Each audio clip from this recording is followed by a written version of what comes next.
Hello, everybody. It is Taylor along with Barb. Jake is unable to join us today. He will try and get with us next week to talk about it. But this is our first ever roundtable voice recap. We are recapping the first two nights of the blind auditions that aired last night and Monday night on NBC. We saw some great talent.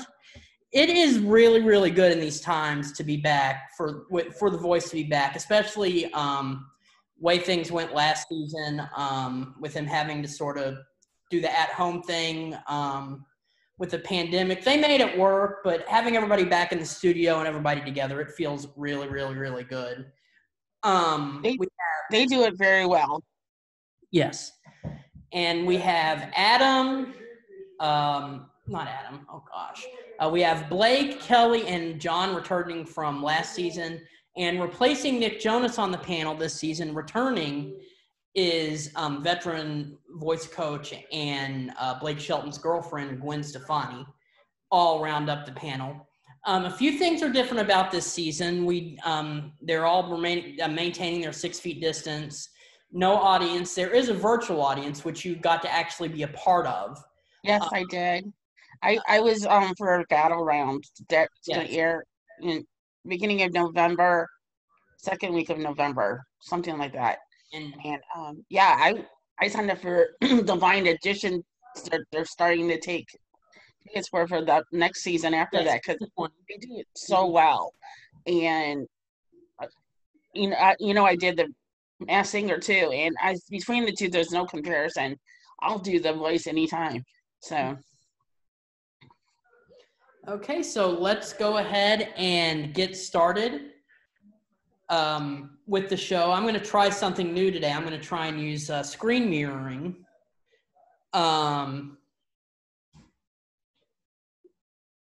See how this goes. Dog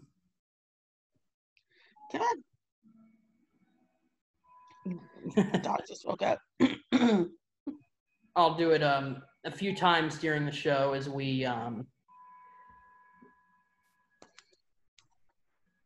but anyway, let's go ahead and get started. First up on Monday night, we had there we go. First up on Monday night, we had soul singer Tamra Jade, who lives in Maryland. She's 30 years old. Her family actually immigrated to the U.S. from the Caribbean when she was young. She moved to New York in 2016, where she was able to appear at the Apollo Theater, some off-Broadway shows, and then also got to perform at the VMAs with Lizzo. So she goes, the song she sings "'Cause I Love You," of course, by Lizzo. I thought she did a really, really good job. Kelly and John turned second, turned very, very, very early on during the performance, and then Blake and Gwen turned later. It was the first 4-chair turn of the season. I thought it was well deserved. People with these big voices, sometimes they try to oversing or do too many runs, but I thought it was the perfect way to start the season. It was, and it was a good way to start it off, and she was so good. And I was not surprised, obviously they would start off with somebody that's like knocks that out of the gate the first singer, but I think she could go far. So go very, very far in the season. Anyway, going to what the judges said. Kelly said it would help that she was on her team because Kelly, of course, is a vocal competition veteran. Of course, Kelly won the very first season of American Idol back in 2002.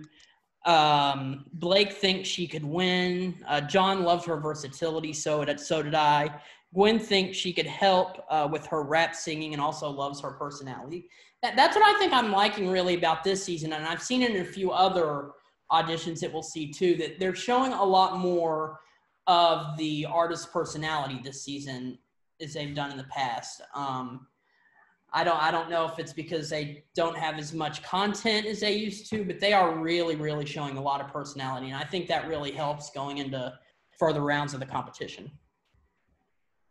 Definitely. Yeah, I mean, it was good, and I like the way it started off.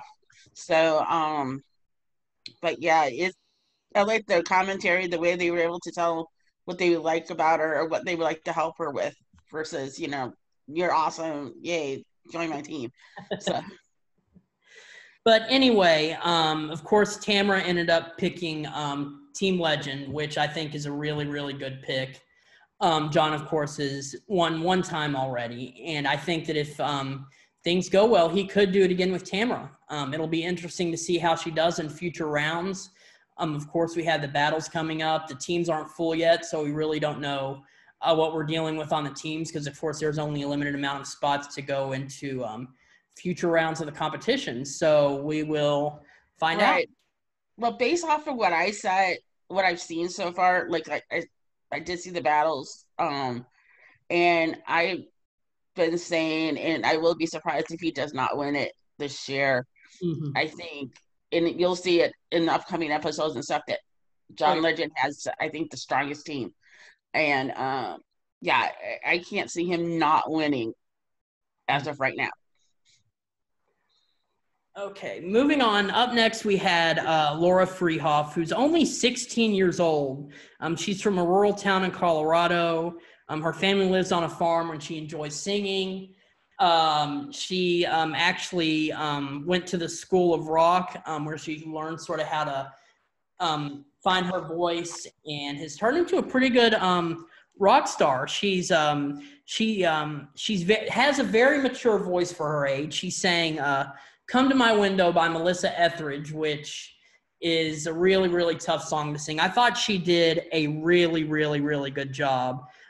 John was the first to turn, followed by Gwen. Only two coaches turned, which is kind of surprising. Gwen couldn't believe she's 16. Every single time there is a young singer on the show, they always have to emphasize that. Like, I can't believe you're 16. You're only 16 and you're here. Like, Leanne Rhymes was 13 when she started out. So. Right. They do that every year. And every season. Have this, this 90-year-old. I can't believe you're 90 years old and singing on The Voice. I mean, anyway. That would be interesting to see, though, a 90-year-old singing on The Voice.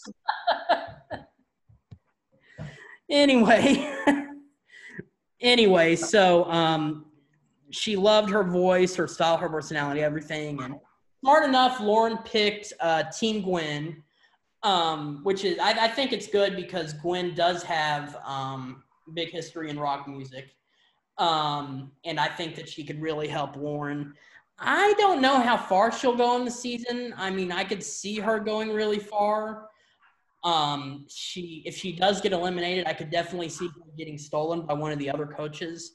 But we'll have to see. And I like what they're doing this season with the social distancing. Gwen is launching her T-shirts with one of those T-shirt launchers that you like to see at music festivals and stuff. I think that's really cool. I like that. And then I like John's hand. Yeah. I just think it's funny. And I like Kelly, she's got a case all like on this. Go ahead, help yourself type of thing. So, but I haven't seen Blake's social distance. Yeah, the cardboard cutout of Blake Shelton. Yeah. I think this is going to be a fun season to watch, I think, just based on everything we've seen so far. Oh, yeah. Anyway, moving on, we had Joseph Soul, who is actually from an island in Hawaii that has no music. He's also a DJ, and he said he's actually getting a pretty good following in that, winning some awards and stuff. But singing, he thinks singing is more of his calling. He's saying "Is This Love" by Bob Marley. I'm not the biggest fan of Bob Marley or reggae music. I do appreciate what he did for popular music, but I'm just not a big Bob Marley fan. But the song, however, he did great on the song, a mix of reggae, jazz, and soul, which I thought was a really, really good combination. And of course, he did get a few turns. Kelly called him an incredibly gifted vocalist. Blake jokes that Kelly thought the song was by the 80s hair band Warrant. And Blake talks about how many times he's won the show. We know that. Everybody knows that. Yeah, it would be Blake if he didn't mention it a few dozen times. The show. But anyway, like I said, I thought Joseph was really good. And while you can't reveal anything, you actually told me that you actually got to see him in his performance. That's how I kind of knew that he was who he went with. But yeah, him and the other singer, I haven't seen him yet, that he was paired with. And they're both kind of similar. But no, I remember Joseph, like he was like one of the standouts on the from what I saw. So, but anyway, Joseph went with Team Kelly, which I think is fairly smart. Kelly can do a lot with a lot of different artists. I mean, she's had country people on her team. She's had R&B singers on her team. One of her people, she won with like a kind of a pop singer, and one once with a country singer. It'd be nice to see her win with something a little different, and that's what I'm really looking for. What I want to see this season is somebody really, really different win the show. I mean, we've had plenty of country singers win. We've had a lot of just generic pop singers win. We've had a few R&B singers win. I really want to see a different winner this season. I want a rock and roll person to win. I just like old 80s, 70s type rocker to come to bring that back, because we need that's kind of lacking right now, in my opinion, is rock. Yeah, and we had Terry McDermott, actually. He was runner-up back in season 3. But it's been a while since we've seen somebody like that do well on a show. But maybe we'll see it this season. We're actually going to be talking about one of those later on in the show. But anyway, moving on. Up next, we had Ian Flanagan. He lives in a motorhome with his family, and they travel, and he does music. His daughter's homeschooled. So we saw a lot about his family and everything. I thought it was real sweet. You always see on singing shows, there's at least one or two family guys on the show that are really doing it for their family, or like family's really important to them. I like that. I like seeing stories like that. And, some people complain about the stories sometime. But the reason they do the stories, they are really giving you a reason to vote for the person, because if they just have a good voice and not a story, you're not going to sit there and vote for them because you know nothing about them. Right, because like what these shows do, it helps people then build an audience and you get to know them through each week. And because if you just say, like Kelly, for instance, Kelly can sing, but that's it. You don't have any other reason to vote for her other than she can sing. Right. So, but you have to know what's going on with them as well. Mm-hmm. And I thought he sang "Colder Weather" by Zac Brown Band. I thought it was a really good interpretation of the song. He's got a great sort of, I guess, kind of a Southern soul type voice. Blake said he sounded kind of like Joe Cocker, and Blake was actually the only one to turn. Blake said that his voice doesn't match his look. Gwen loved his voice. Kelly says the only reason she didn't turn is because she didn't know if he had a range. I think Team Blake is the perfect place for Ian. It's just about how Blake connects with artists, especially artists like this. We saw him do it with Todd Tillman last season. It just the way he connects with the artists and the way he helps them pick their songs, and that's why he's won so many times. Definitely. No, Blake is good at what he does. Mm-hmm. I don't know what it is, but I guess it's because he's charming. He does so well on the show. It's his personality, because before I watched The Voice, I really never really paid attention much to Blake Shelton, because I listen to some country, but I'm not, that's not my favorite. But Blake, it's just, there's just something about him you can't help not like. And I sometimes wish Adam was back just for the old. Yeah, me too, because those two, you could tell they had so much fun with it, especially together. Their little bromance, frenemy thing they had going on. I bet we'll see Adam back eventually, either as a advisor or even as a coach. I mean, people do need time off, and we've seen it. I'm surprised Blake hasn't taken time off after the 19 seasons he's done, but it's nice. I just think he likes this part. I think this is what he lives for, and I can't see him. I think if he were to leave, I almost think that they would end The Voice. Yeah. Moving on, we had Haley Green. She's 14, is a high school football player. She sings the national anthem at her games. She sang a really interesting song choice for a 14-year-old. I'm almost surprised. She did Soul Shine, which is a song by the Allman Brothers Band. She has a decent voice, but she definitely needs some work. She didn't get any turns. Kelly loves her voice, but wasn't fully confident choosing her. They all tell her to come back next year. Blake thinks there's something special about her. Gwen thinks she should write more songs. I really enjoyed it, but I can definitely see why the coaches didn't turn. She was pretty young. There were a few pitch problems and stuff like that, but I think that she could do really well if she comes back. We've seen it a lot of times where somebody has actually didn't get any turns and they come back the next season and actually go pretty far in the competition. Yeah, I mean, she was okay and stuff, but I wasn't surprised she didn't get a turn.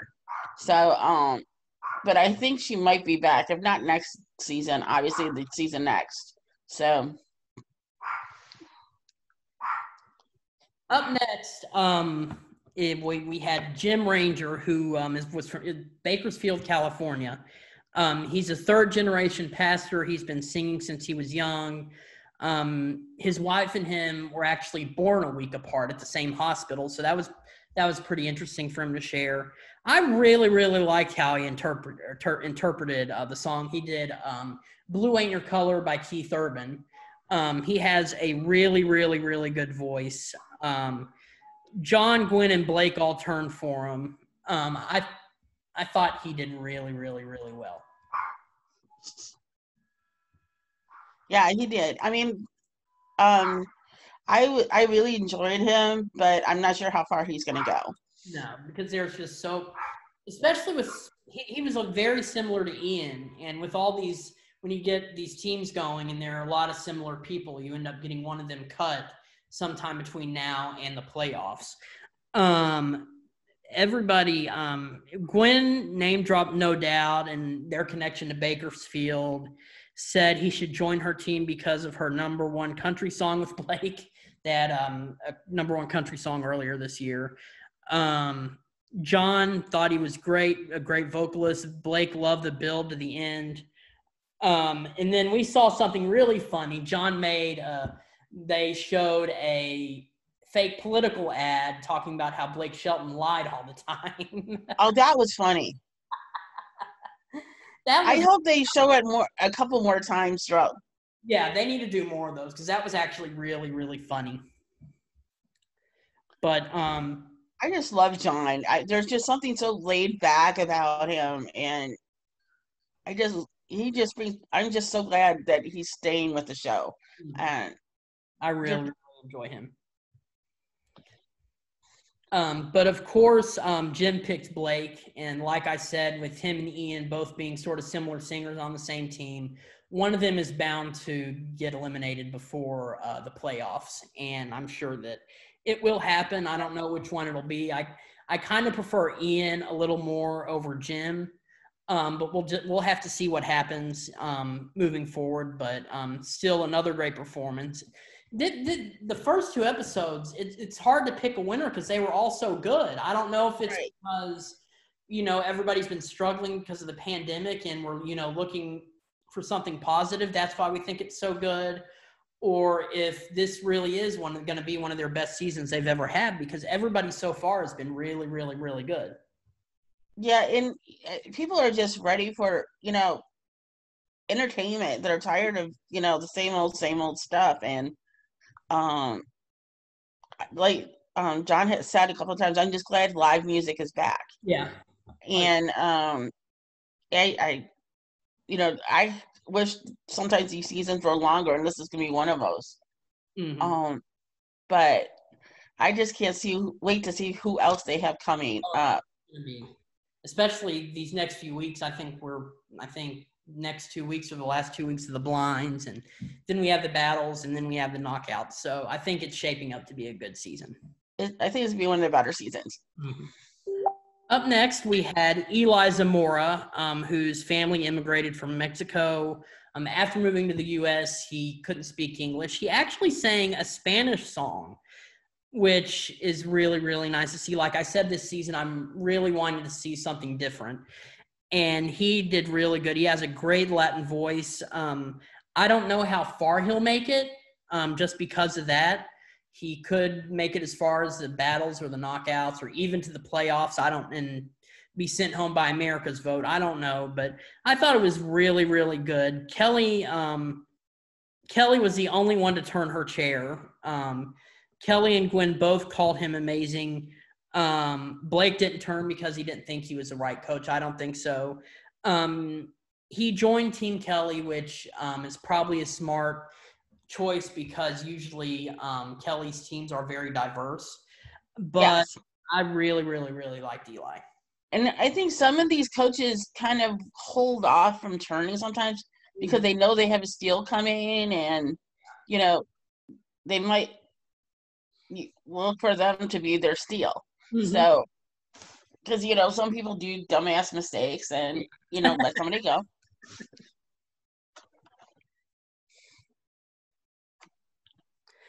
Up next, we had Paige Turner, and we actually didn't get to see her either. She because she was they did a blind audition for the viewers too, but she had a great voice. Gwen loved her control. John called her a real artist. She picked Team Gwen. Not my favorite audition of the night, but definitely a really good voice. I don't know. I don't think she'll make it very far. But I could be wrong.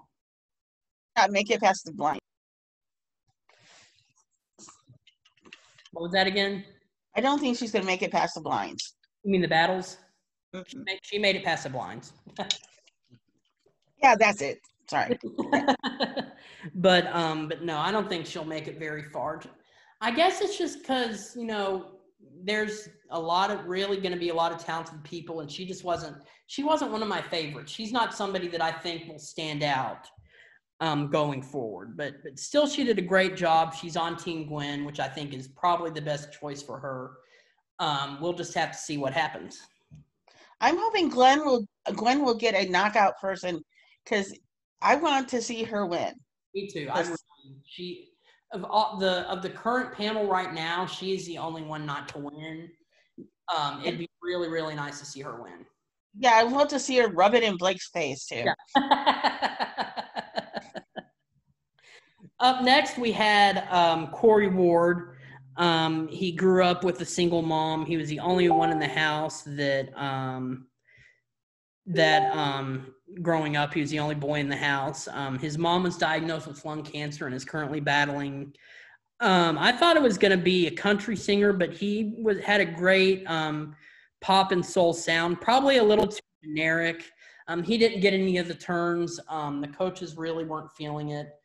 I really wasn't surprised just because what they're looking for when they turn, I think, is looking for really, really something special, and I think that's why that he didn't turn. And notice some of them, some of them you'll see they don't give turns. They'll tell them to come back next year, and then there will be the ones that they'll see that they'll be like, keep on singing. In other words, you're not going to make it on this show ever. So yeah, the talent gets stronger and stronger each season. Mm-hmm. So they have to be more. Oh yeah, they have to bring something really, really special. Absolutely, because last season was awesome, and I think this season's gonna be even better. Mm-hmm. So, they're just building up on momentum, and they're not gonna go for a mediocre singer. Right. So. Up next was one of my favorite auditions of night one, Marissa Corvo. She is from Staten Island, I think she said. She has that whole Staten Island accent. Struggled with coming out to her parents. At first, when she did, her parents didn't accept her, but now they have a really good relationship. I thought it was a very, very, very good performance. She did perfect by Pink. The coaches finally turned. Kelly, Blake, and Gwen all turned. Kelly liked her tone. Gwen loved her accent.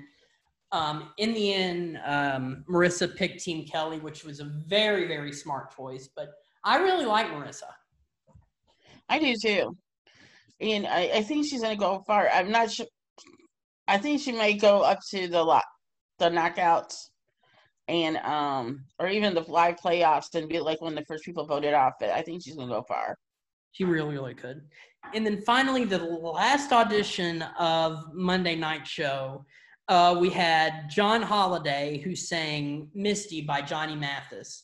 And this is another one of those auditions, where the viewers were also sort of blinded by him too. But we didn't see his face, like I said.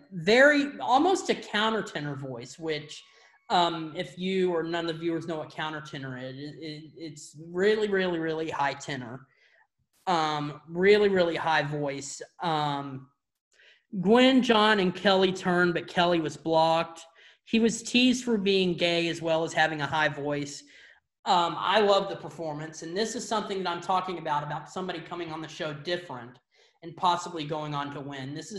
We've not really seen stuff like this on the show before, especially his style is almost a throwback. He has sort of a mix between opera and then also sort of that standards voice from the 50s and 60s, kind of like a mix between Michael Bublé and Andrea Bocelli. I thought it was really, really, really good. I would really like to see him win this season.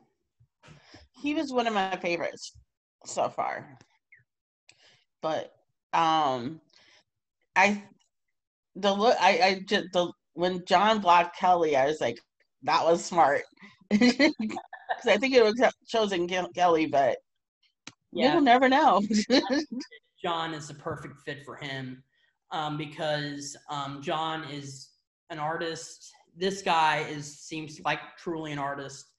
What I'd like him to do, possibly especially if he makes it farther, is to take a song that nobody would expect somebody with his voice or his style of music to do and completely flip it around into his genre. And I think we could totally see him doing that. And it would make him win, he can end up winning if he did that. So that was it for night one. Now moving on to, let me see, there we go, night two, which was another 2-hour show, which I thought last night was just going to be an hour. And then I was looking at my phone, looking at the time throughout the show, and I'm like, this is getting really, really late. And I was like, oh, it must be a 2-hour show. But I'm glad they're doing more. I guess they're doing a lot more 2-hour shows. Well, this the first 2 were 2 hours, and they're switching. Monday will be 2 hours. Tuesday will be 1 hour. I guess they're probably doing it just so they can fit more auditions in. Right. Get to the battles and knockouts because this is kind of a shorter season. They've had to get a late start because they had to film a lot later.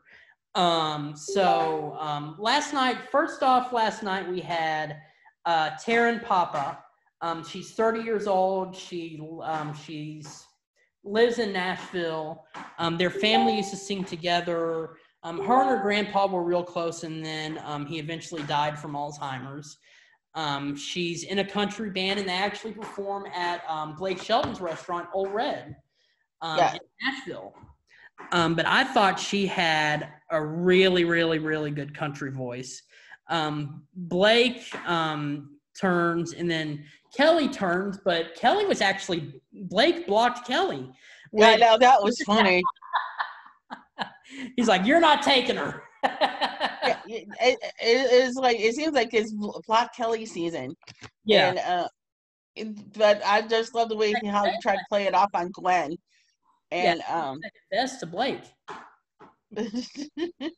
And so that's why I think everybody's blocking her. But I loved her voice. Gwen ended up turning. John didn't turn, which I was really surprised that it wasn't a 4-chair turn. But I don't think he really stood a chance anyway of getting her.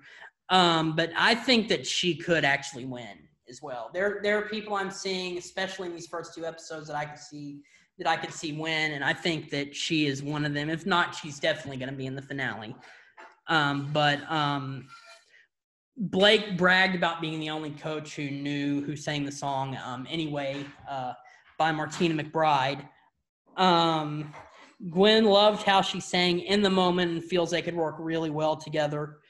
They just need to stop Blake from taking her. Blake says that there's no current female vocalist that sounds like her.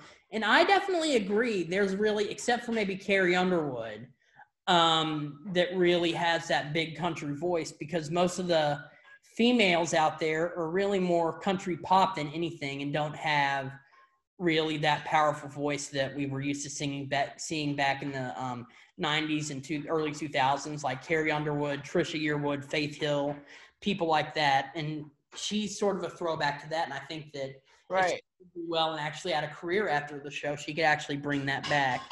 But of course, Taryn picked Blake, which was not a big surprise at all. I definitely thought that he would go for Blake, or she would go for Blake. But and I think that's why John didn't turn. He knew, that she was going to pick Blake, and there was really no reason to turn. But she was good. But there's one person I'm waiting. I kind of think I know who you're going to go for, but like I said, I saw this in the knockout. I'm sorry, in the battle round. But yeah, I can definitely see her going far, maybe top 5. Definitely. Up next, we have Liam St. John. He's 29. He's from Spokane, Washington. He said he was actually born in the hospital parking lot. He put music on the back burner to do long jumping and track and field events. If this doesn't work out, he could probably go on American Ninja Warrior. So yeah. When he started talking about that, I wonder if he got in the audition for the wrong show. But and when he said Spokane, Washington, I thought this is going to be sort of an alternative rock singer, maybe grunge, somebody like that. But he had a great soulful voice. Blake and Gwen turned. Blake said that he doesn't want to argue with Gwen. He loves his falsetto. John said he didn't turn because he didn't connect with the song. Gwen says that she won't lie to him like Blake does. So they're going back with a Blake Shelton line again. In the end, Liam picked Gwen. I mean, he has sort of a quirky style, sort of a different kind of a soulful vibe. I think perfect fit for Team Gwen. But I really, really liked Liam. He may be too different. Like I say, I'm looking for different, but he may be too different to make it further in the competition. But I really want to see him do well. He might go to the lives and be one of the first people voted off. He could be, or he could go. It could go either way. I think it depends on the songs that he chooses, and what the fans actually think of him. Moving on, we had Faye Moffitt, who's 35, and she's from Tulsa, so another Oklahoma girl. Played a lot of gigs until the pandemic shut down. When she was 10, she got to perform for civil rights activist Rosa Parks. Growing up, her mom would work overnight. She's sort of, I guess, doing this for her to sort of pay her back for everything that her mom did. She ended up singing Anyone by Demi Lovato, which I found to be an interesting song choice. She had great runs, really good voice, but nobody turned. I was really surprised that nobody turned. Maybe they felt she was too copycat to people like Whitney and Mariah and people like that. John said song choice. Yeah, it could have been the song. Maybe they just didn't. Maybe if she had picked a different song, they might have turned. Yeah, or maybe she was doing that to try not to sound more copycat. Picking something somebody would expect her to pick. But John said she had a lovely voice, but she didn't nail the runs. Gwen apologized for not pressing her button. Blake says that she has a dominant vibrato that needs to be calmed down a little bit.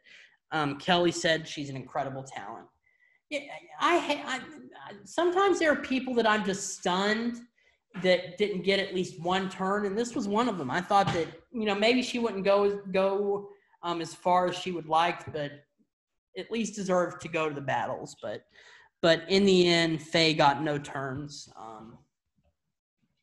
which is kind of unfortunate. Yeah, it definitely is, especially, you know, like they travel all that way and they, you know, to go, especially this time during the pandemic and stuff. But I think in this case they may have made the right choice not to turn, and maybe she'll come back. But I would hope she would do maybe a different song. And again, like I just don't feel like she connected with it, maybe.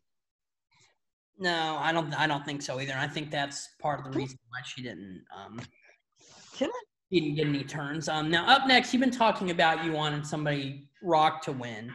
Yes. Up next, we had Aaron Scott, who I really thought either this is somebody that wanted to be Chris Daughtry or it was Chris Daughtry changing his name to Aaron Scott. But anyway, he's a rock singer from Wisconsin. He's a middle school teacher who works with children who have behavioral and emotional needs, and coming from a family that his fostered children, of course, adopted several. I have several adopted siblings that definitely have had a lot of needs like this. It's really admirable to see somebody make such a sacrifice and do this for a living. I think he said he had issues with depression, started writing songs. His wife and kids gave him confidence. And he sang Hemorrhage by Fuel, which ironically was a song that Chris Daughtry actually sang on American Idol. So, I mean, he was like one of my favorite stand-up people. I would love to see him go far. I would love to see him win it. Because like I said, we need a good old-fashioned rock person to bring it back. Oh yeah. He could definitely be one of the top contenders. Mm-hmm. He had that 90s and 2000s. I know that a lot of people pick on bands like Fuel, Shinedown, Nickelback, Daughtry, groups like that sort of had that generic alternative hard rock, radio-friendly post-grunge sound. I typically like that, though. I like jamming out to some Nickelback sometimes. I know that a lot of people watching this is a point of the video where they're actually going to turn the video off. So at that point, I'm going to tell them I will see you on the next video.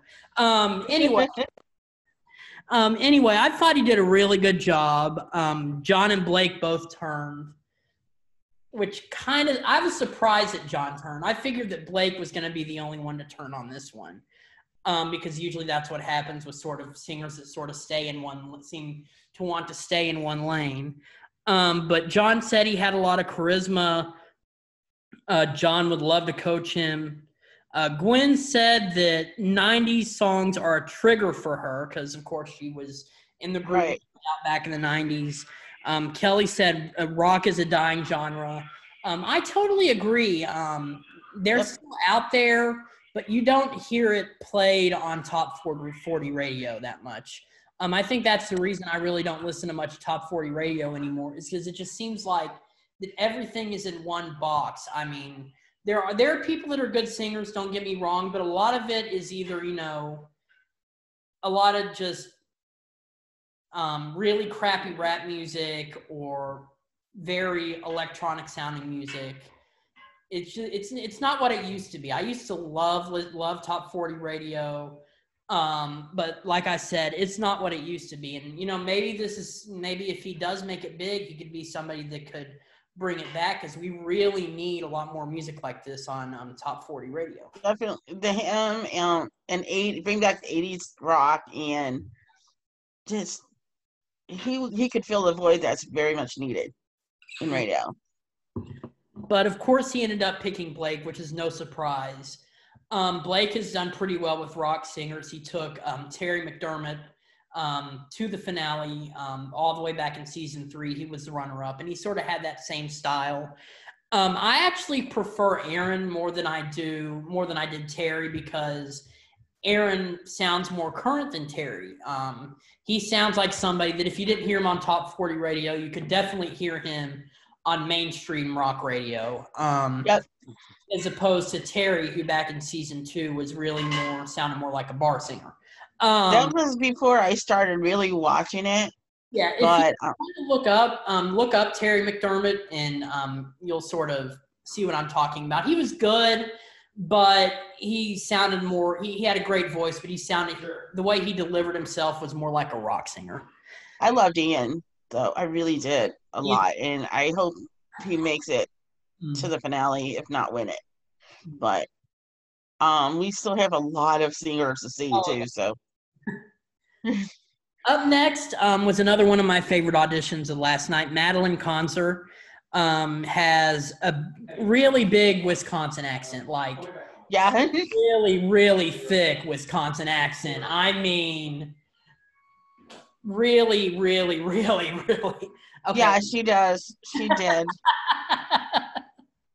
But she was talked about her parents of her. She had, like I said about some others I've seen, and especially Madeline, she had a really, really, really big personality, which I really, really, really like seeing.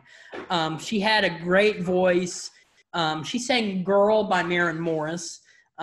Country with kind of a rock edge. Kind of like, we might see with Miranda Lambert, or even Carrie Underwood, or maybe even going back to people like Gretchen Wilson. But Blake didn't push his button because Kelly blocked him. That was funny. But Kelly turned, and she was the only one that turned. John said her voice had a lot of power. Gwen guessed correctly that she would have picked Kelly anyway. So Madeline joins Team Kelly. I think it is a great, great choice. I think her and Kelly could work really well together. I don't know if she'll actually make the finale or not. We'll have to see. Yep. I think she'll probably make it to maybe the knockouts. I think I could definitely see her doing that, or maybe even doing the 4-way knockout for a spot in the lives. So she could do either one. Up next, we had Cammie Clooney, who sang Skinny Love by Bon Iver. She's from Buffalo, New York. She started very young doing dance and theater. When she was 15, she started having headaches, and turned out that she had sort of a rare disorder that affects a connective tissue called Ehlers-Danlos syndrome. She used music to help her get through that. Another great voice, gives off a great alternative rock vibe. Again, something very different. Got a 4-tier turn. She got a standing ovation. Somebody blocked Blake again. So sucks to be Blake tonight. Sorry. I think Kelly blocked it. Kelly blocked him because since he didn't turn because he knew she blocked him, it kind of voided out her. Yeah. One. So I think she did it on him that time, and that one took. Oh yeah. And but yeah, it was. Better get to the bus. It was really, really good. And I just love the going back and forth between Blake and Kelly. They're kind of taking up. They're new Blake and Adam. yeah, they're the fighting couple, married couple of the voice. It should be Blake and Gwen, but I know.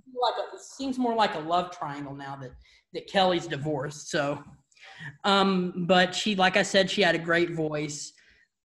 She ended up picking John, which I don't know if I would have picked John. I probably would have gone for Gwen just because of that whole alternative thing. But John does really well with a bunch of different artists, and I think that she could do well on his team. John is a smart person, and I can see him doing really well with her. And I can't wait to see what song he chooses for her, to be honest, or what song he chooses for whoever she battles. But I think, it was a surprising choice, but it was not a bad one.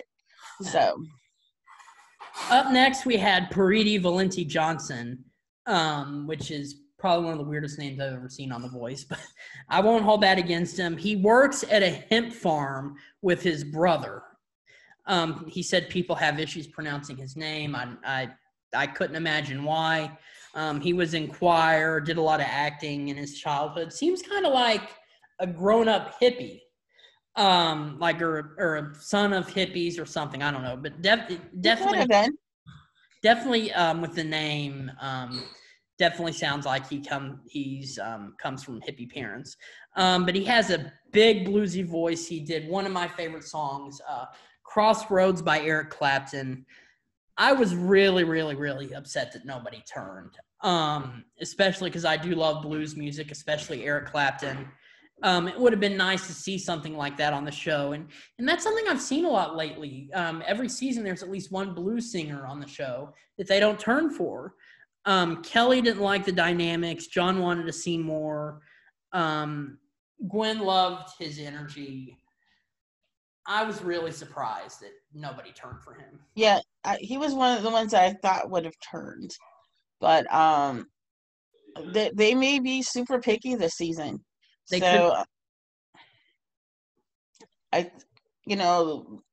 going to be a strong season. And I think they're just holding off to, nail that team because I'm sure it's highly competitive between the four of them. So, but yeah, I kind of was surprised, but in a way, not too. Yeah. So, up next, we had Ryan Gallagher, who did a very good rendition of The Prayer by Andrea Bocelli and Celine Dion. Ryan, he's said he was a seasoned veteran, has done a lot of performances, grew up in a tight-knit family. His mom has multiple sclerosis, which with the virus going around, it's very dangerous for her. Yep. To get out in a bunch of people because of her weakened immune system. It was blind for the viewers. His audition Yeah, I like those because something big is coming when they do that. He was, and I keep on stressing, I've been stressing this entire show about really, really different. We haven't had a singer like him since all the way back in season 2 with Chris Mann, the whole operatic pop thing, which I really, really, really like that type of music. I think it's really beautiful. I thought, the way he looked, I didn't expect him to be an operatic pop singer. I thought maybe he'd come out singing country song, but he has one of the best of the season so far. I think he's going to give John Holiday a run for his money. Oh, yeah. Because they're two very similar. They're both on different teams, but they're both very, very, very similar in their style. Blake tried to find a reason for Ryan to join his team. We knew that wasn't going to happen. Kelly wants him on her team so they can sing a duet in the finale. I would love to see him and Kelly sing The Prayer during the finale. I think that would be amazing. And Ryan picked Kelly, which I think was a really, really smart move. I think with the right song choices, I think that he could go very far. I'd love to see him win. He was really good. Yes, he was. I liked him a lot. And I think he may be one of the people that she may pair up with John, I think. Yeah. But it's gonna be good. He's gonna last a while. If he makes it through the battle rounds, he's gonna sail through the knockout, I think. He's gonna do. If he could make it really far, especially if the older people vote for him. I know I'll definitely be voting for him, and I hope that he makes it far. Oh, for sure. Up next, we had Chloe Hogan, who did What the World Needs Now Is Love. Oh, I love that song. That was like one of my favorite ones from last night. She started singing and playing piano when she was 9. She got to do a showcase with an 11-piece band. Really, really, really good jazzy voice. I think today vocal jazz is something we need more of. People like Al Jarreau, Anita Baker, people like that you really don't see anymore. Right. It's just not something that's real popular as it used to be, but it's something we definitely need. And Chloe only got one turn, which kind of surprised me. She's on Team Gwen, which kind of really surprised. I'm surprised she didn't get more turns, but I'm glad she's on Team Gwen. I think Gwen could do a lot with her, just because I know Gwen has a lot of inspiration from a bunch of different places, from the Police to a bunch of different other people. But I really, really, really hope she goes far. She was one of my favorites over the last 2 nights. I hope she makes it far, because sometimes these turns end up winning. So, I think she could go far, and she's amazing. And I love the song. I always did like the song too. I've always been a Dionne Warwick fan. So, to hear her sing that, which a lot of people don't do that anymore. So I liked it. Oh yeah. Up next, we had Kiari Moon. He's a sergeant in the U.S. Army. He started dancing very young. One day, his dance instructor asked him to sing. He's been singing ever since. He grew up poor. His mom worked 2 jobs. He joined the Army to help his family out financially. He's openly gay and actually met his husband in the military, and they've been together for quite some time, it seems. Very interesting song choice. Not the best choice. He has a great voice, but he doesn't get any turns, which is I was kind of surprised, but I also wasn't. I didn't think it was a good song choice at all. He sang "Wanted" by Hunter Hayes, and when you're going on a show like this to audition, it's not the best. It's not the best song choice. No. John said he has potential. Gwen called him a diamond in the rough. Blake says he has a unique vibrato, but thought it was Oliver Mack. They said it was like he was singing like a duet or something with himself. But of course, he didn't get any turns, and like I said, I really wasn't surprised. Right. He might be one of those that comes back. Yeah. So Blake was giving him a lot of good advice. So I think maybe he might come back. Mm-hmm. And finally, closing out the night, we had Sid Kingsley, who sang "Don't Think Twice, It's All Right" by Bob Dylan. He doesn't like flying, so he took a train from Richmond, Virginia to Los Angeles. He started out playing saxophone. His mom wants him to pick Blake. His mom is a huge Blake Shelton fan. But that was funny. And what a voice he has. He was really, really good.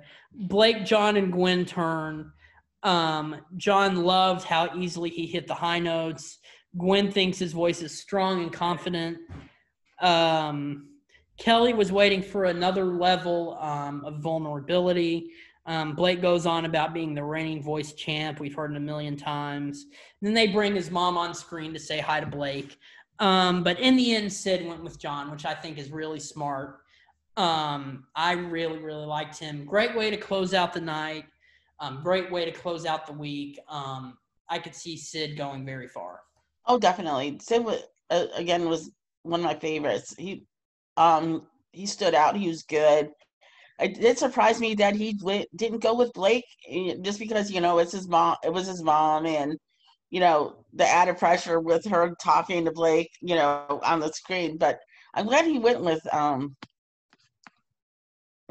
John, though. But it was a surprising choice. Mm-hmm.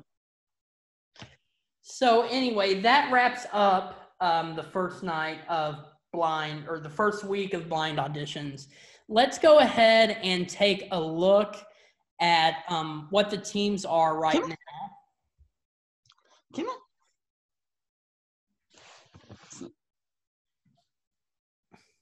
You have the app, right? Yes, I do have the voice app. I do, but I'm not sure. I haven't really looked at it. But anyway, let's go ahead and take a quick look. It's loading up here. Here we go. Take a look at how the teams are matching up here for the competition so far. So on Team Kelly, we have Eli, Joseph, Madeline, Marissa, and Ryan. For Team Legend, we have Cammie, John, Sid, and Tamra. For Team Blake, we have Aaron, Ian, Jim, and Taryn. And for Gwen, we have Chloe, Lauren, Liam, and Paige. I think the teams are really, really stacking up to be good. Absolutely. I think that it is going to be a really, really, really good season. I cannot wait to continue watching with you and everybody watching at home. Hopefully, I can't wait for Monday. Hopefully we'll get Jake in here next week to talk about it more. But coming up this week, we have our shows for The Bachelorette and The Amazing Race. We are taking a break from The Masked Singer this week, of course, because of the World Series. Group C is supposed to perform next Wednesday as long as we have a World Series champion. So let's hope they get that series wrapped up fast. Dodgers in 5. So I'm just saying that now. But I want the Dodgers to win. But anyway, that is it for the show. Make sure you like all of our social media pages, which I've posted below. We now have a blog where we will post little recaps and a few other cool things that we have going. The link of that is also in the bio. Once again, I want to thank all of you for tuning in. Once again, I've been Taylor and she's been Barb. And good night and have a pleasant tomorrow.